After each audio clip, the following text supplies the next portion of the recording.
Well, tonight, doctors are warning of a comeback in mpox cases in Southern California. 1 new case in Riverside County and 10 new cases in San Diego County. And just in the last half hour, we're learning about another new case, a second case of mpox, raising the total number of cases in the county to 320.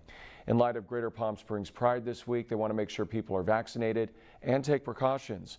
I spoke today with the CEO and founder of PS Test, Dr. Phyllis Ritchie. Dr. Ritchie, first off, what are your concerns about hearing the spike in mpox cases in Southern California? And going into Pride Week, what do we need to know? Yes, it's not great that there were 10 cases in San Diego, 1 case in Riverside. It's concerning, especially going into Pride, as you know. The Leather Pride happened already, but 5 of the cases, there were 10 cases in San Diego, 5 were in unvaccinated or partially vaccinated, and 5 were in fully vaccinated people.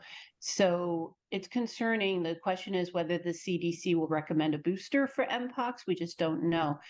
But regardless, people need to get vaccinated. If you only had 1 shot, you need to get the second shot now, even if it was a long time ago. And if you weren't vaccinated, get vaccinated. And for the fully vaccinated, they're mild cases in the fully vaccinated. So if you happen to get it, it should be a mild case. The Riverside County is doling out the vaccines. They have vaccine clinics. They'll be at Pride. They were at Leather Pride. On their website will be where their clinics are located, and get your vaccines.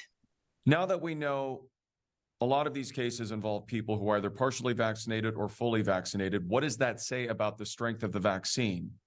The vaccine's good. So if you were vaccinated, you had 2 vaccinations, which is fully vaccinated, it works. If you happen to get a case of mpox after being fully vaccinated, it should be mild. You have to remember the vaccine is about 85% effective. So there is that 15% chance that you could get mpox. But it is mild in the fully vaccinated people. The bigger question is whether the CDC needs to recommend a booster or not. I'm sure they're talking about that. I think they've been talking about that since there were recurrences of mpox. Yeah, because I think a lot of people are now going to be wondering, do I need to go back and get a second vaccine? Yes, it's a big question. We don't know yet whether you do or not. We think it's being spoken about at the CDC, and I think recommendations should be forthcoming.